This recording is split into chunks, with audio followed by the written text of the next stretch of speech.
What's up, people? I'm Shaggy, the opinionated hippie, and recently I posted my top 10 favorite Who songs, but that original video was based on songs that were only on officially released studio albums. And like the Kinks, there's a whole slew of songs that were not released on albums, B-sides, singles, whatnot, that deserve to be on a list.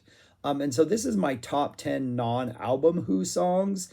And then at the very end, I will put up the list of my top 10 Who songs that includes everything. So yeah, how did we get to hear from Frank Zappa? Well, we laughed at Keith Moon's jokes. That's one of the ways we got here.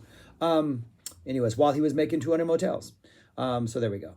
So here we go. I'm just going to run through the list and then I'll put it up on the screen in written form at the end so you can see it. And then I'll show you that other list. So anyways, my number 10 non-album track is Now I'm a Farmer. Friggin' love that song. There's a little melody, I think it's in the verse, that kind of reminds me of Christmas, the da-na-na-na-na-na, that part when they're building up. So it reminds me of that. It just feels like old school Who. And then you have the old Now I'm a Farmer part in the middle. And then you have the end, the tomatoes, potatoes, when it gets all weird and funky at the end. Yeah, still really good, fun, good energy, good melody, nice, fun rocker. I like this song. Kind of a lighthearted, I don't know, feel something lighthearted about it. Fun song. My number 9, instrumental, Dogs Part 2, a Keith Moon track. This is just a jam, man. It's just a drum heavy instrumental jam. It's like, what, 2.5 minutes long? Great energy. Doesn't bear any connection whatsoever to the original Dog song, which is pretty good. But yeah, Dogs Part 2. Really good little jammy number. I like that song. My number 8 is Long Live Rock.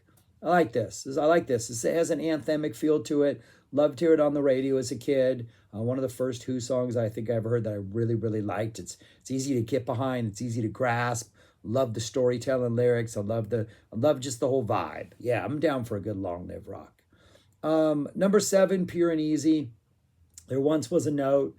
I just love the lyrics, love the whole vibe of the song. Love that short little, really intense guitar solo. Really nice. Just sounds good. Good energy. Love the vocal performance. Yeah, just an all around pure and easy, good little Who number. Number 6, Naked Eye, has this very delicate but somewhat melancholy or dark in the buildup in it. Reminds me of Blind Faith's Can't Find My Way Home. Like the overall song is a very Clapton slash Winwood vibe to it. But it's just, I don't know, it slowly develops. It has a little more sort of just maybe, I mean, all Who songs are pretty emotional when you get down to it, but just, I don't know, has an emotional sort of core that carries through it. Really good, really powerful song. But again, it's that somewhat more, I don't know, bluesy, but that psych that Blind Faith did, it just, that's where they're kind of dipping their toes a little more in there, even though I think Daltrey sings this. Daltrey's voice immediately takes you to another place. But really, really solid song. Number 5, I Can't Explain. That opening riff, but I mean, just you can't beat that. It's a classic opening riff.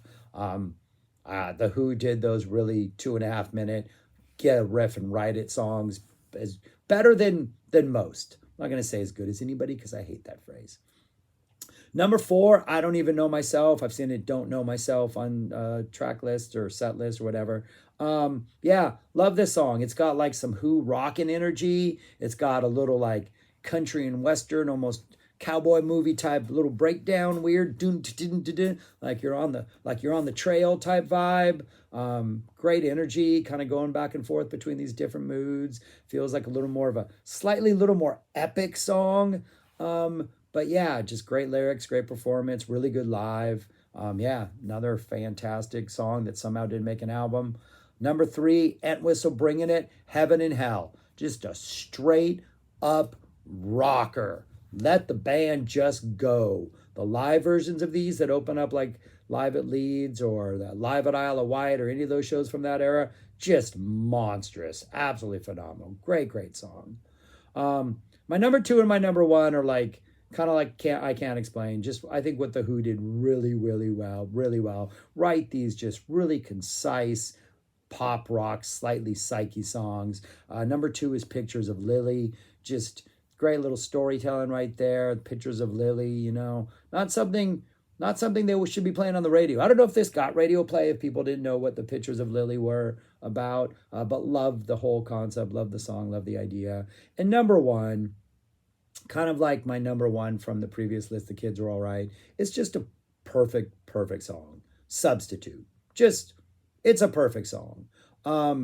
Just that opening, the way the guitar starts off, and then Entwistle comes in and starts bringing the heavy, and then the vocals come in, and I think Daltrey starts off, and then immediately Townsend's there harmonizing with them, so they're both present in that. As the song goes on, the guitar just starts to dig a little bit more into those verses and put a little more oomph into them. The lyrics are fantastic about somebody who's just a substitute for another guy. It's heartbreaking, but it's like honest, and it's real, and it's a great little love song. It's not a love song. Man, what a perfect, perfect little creation. Substitute. Yeah, that's what these 10 look like right there. That's them.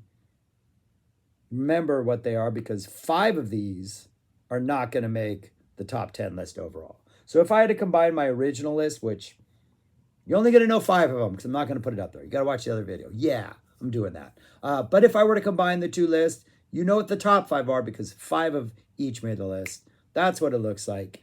Kids Are All Right, still my favorite Who song. But that Substitute comes in at a solid second. Then we got I Can See for Miles. You can read. You can read. But Love Reign Over Me, that where it lands on that album should have been the last thing that whoever released. Such a fantastic song. Red, Blue, and Gray, that little ukulele ditty off By Numbers, I love. Eminence Front, love the vibe. Again, the guitar, dun, dun, dun, dun, dun, that dig in. Yeah, those have to be top 5 songs because those are just really good. Top 10 songs. But anyways, yeah, that's it. I'm done with the Who. I've talked about the Who. So I might do some live stuff way, way down the line, because they do have some live albums that I really enjoy. But anyways, for now, that's it. Thanks for watching. If you didn't leave your list on the previous video, do so now.